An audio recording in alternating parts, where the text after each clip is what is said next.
ഈ prosthetics relate ചെയ്തുകൊണ്ട് തന്നെ ഒരു ക്യൂരിയസ് ആയിട്ട് ഇപ്പോൾ ഇനി വർക്ക് ചെയ്യുന്നത് തഗ് ലൈഫിലാണ് ഇപ്പോൾ അദ്ദേഹം വർക്ക് ഇനി വരുന്ന ഒരു മെയിൻ പ്രോജക്റ്റ്.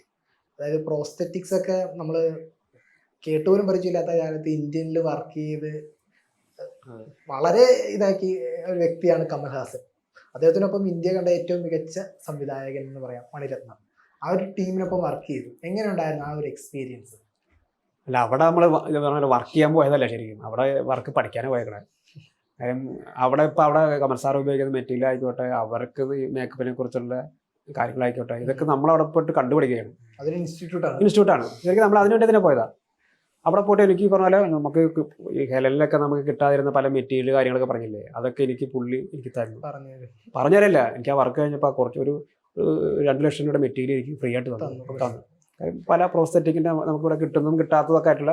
അത് മാത്രമല്ല, നമുക്ക് അങ്ങനെ മെറ്റീരിയൽ ആവശ്യമുണ്ട്, പക്ഷേ ഇങ്ങനൊരു മെറ്റീരിയൽ ഉണ്ടോ പോലെ നമുക്കറിയില്ല. അതിൻ്റെ എന്താണ് യൂസേജ്, നമ്മൾ എന്താണ് അതിൻ്റെ വർക്ക് എന്ന് അറിയപ്പോഴാണ് ഇത് ഇന്ന മെറ്റീരിയൽ ആണെന്ന് അറിയണം. അതുവരെ പുള്ളിയുടെ കയ്യിലുണ്ട്. അതാണെങ്കിൽ അമേരിക്കയിലൊക്കെ പോയി പഠിച്ചിട്ടുള്ള ആളാണ് മേക്കപ്പിന്റെ കാര്യങ്ങൾ. അത് എങ്ങനെ ഉണ്ടായിരുന്നു? അദ്ദേഹത്തോട് സംസാരിക്കുക, മേക്കപ്പിന്റെ കാര്യങ്ങൾ ഒരുപാട് നോക്കാറുണ്ട്? കണ്ടു. കാര്യം നമ്മളിപ്പോൾ അവരുടെ ടീം ഉണ്ടെങ്കിൽ പോലും ബാക്കി പ്രോസ്തെറ്റിക്കിൻ്റെ അവർ വർക്ക് ചെയ്യുമ്പോൾ നമ്മൾ അടുത്ത് വയ്ക്കുക. അപ്പോൾ പുള്ളിക്ക് മനസ്സിലാവുന്നുണ്ട് നമ്മൾ നോക്കി വെക്കുന്നത്. ഞാനൊരു മേക്കപ്പ് ആർട്ടിസ്റ്റ് ആയതുകൊണ്ട് കുഴപ്പമില്ല, എനിക്ക് അടുത്ത് പോയി നിൽക്കാം, അത് ശ്രദ്ധിക്കാം. വേറെ ടീമിന് പോയിട്ട് നിൽക്കാൻ പറ്റില്ല അങ്ങനെ. കാര്യം അവർ സെക്യൂരിറ്റീസ് ആൾക്കാരൊക്കെ ഉണ്ട്, നമുക്ക് ആ ഒരു ഫ്രീഡം ഉണ്ടായിരുന്നു. കുറെ വർഷം കടൽ വർക്ക് ചെയ്തുകൊണ്ട് എനിക്ക് കുറച്ചുകൂടി എളുപ്പമായിരുന്നു, അല്ലെങ്കിൽ നമ്മൾ പെടും. മണിസാറിന്റെ സ്റ്റൈൽ എങ്ങനെയാണ്? എല്ലാവരും നോക്കിക്കാണുന്ന ഒരു അത്രയും ഒരു സിനിമാ വിദ്യാർത്ഥികൾ കൊതിയോടെ നോക്കുന്ന ഒരു ഫിലിം മേക്കറാണ് മണിസാറിന്റെ സ്റ്റൈൽ എന്ന് പറഞ്ഞാൽ. ഒരിക്കലും സിനിമ പോലെ ആവില്ല ഒരു സിനിമ. പുള്ളിയുടെ എല്ലാ ഡയലോഗിലും അങ്ങനെ വരും. അതായത് ഇപ്പൊ എൻ്റെ അടുത്തൊരു കാര്യം പറഞ്ഞുതരാം. ഒരു ചെറിയൊരു ഒരു സൈക്കിളിൽ ഒരു കുട്ടി വീണു, ചെറിയൊരു ബാൻഡേഡ്. ഫസ്റ്റ് ദിവസം ആകുമ്പോൾ നമ്മൾ ചെറിയ ബ്ലഡ് കാണിക്കും, ചിലപ്പോൾ 2-ാം ദിവസം ആകുമ്പോൾ ഒരു ബാൻഡേഡ് ആയിരിക്കും.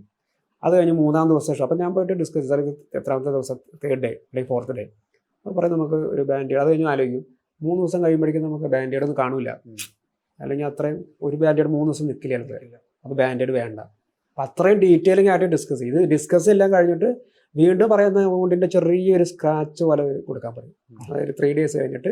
എന്നാൽ അത് കാണണമെന്നില്ല, അതായത് നമ്മൾ കാണിക്കാൻ വേണ്ടി കിടണ്ട, അവിടെ ഉണ്ടെന്ന് ഒരു ഷെയ്ഡ് പോലെ കിടന്നോട്ടെ. ഇതെല്ലാം പറഞ്ഞിട്ട് പറയും എന്ത് ചെയ്താലും സിനിമ പോലെ ആവരുത്, ഇതാണ് ഫൈനൽ. എന്ത് കാര്യം പറഞ്ഞു തന്നാലും.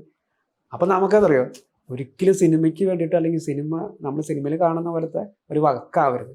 അപ്പം നമ്മൾ കുറച്ചുകൂടി, അപ്പം എനിക്ക് കടൽ വർക്ക് ചെയ്തുകൊണ്ട് ഇത് പുള്ളിയെക്കുറിച്ച് എനിക്ക് അറിയാം. അതുകൊണ്ട് നമുക്ക് ഒരിക്കലും അപ്പം നമ്മളതിനെ അങ്ങോട്ട് പറഞ്ഞു തുടങ്ങി.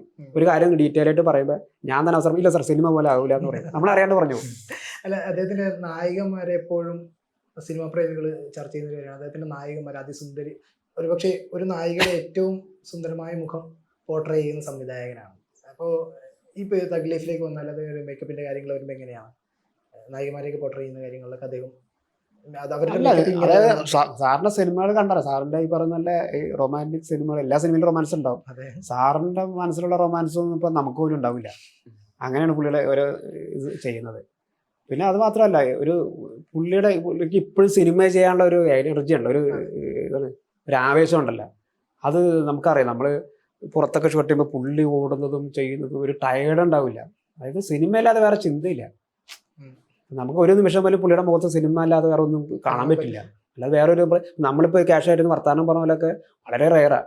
ഒരു ദിവസത്തിൽ ചിലപ്പോൾ ഒരു മണിക്കൂറൊക്കെ കിട്ടി. അല്ലാണ്ട് കണ്ടിന്യൂസ് ഫുള്ളി ഇതിൽ ഡിസ്കഷൻ ആയിരിക്കും. പുള്ളിയുടെ മുഖത്ത് സിനിമ തന്നെ ആയിരിക്കും.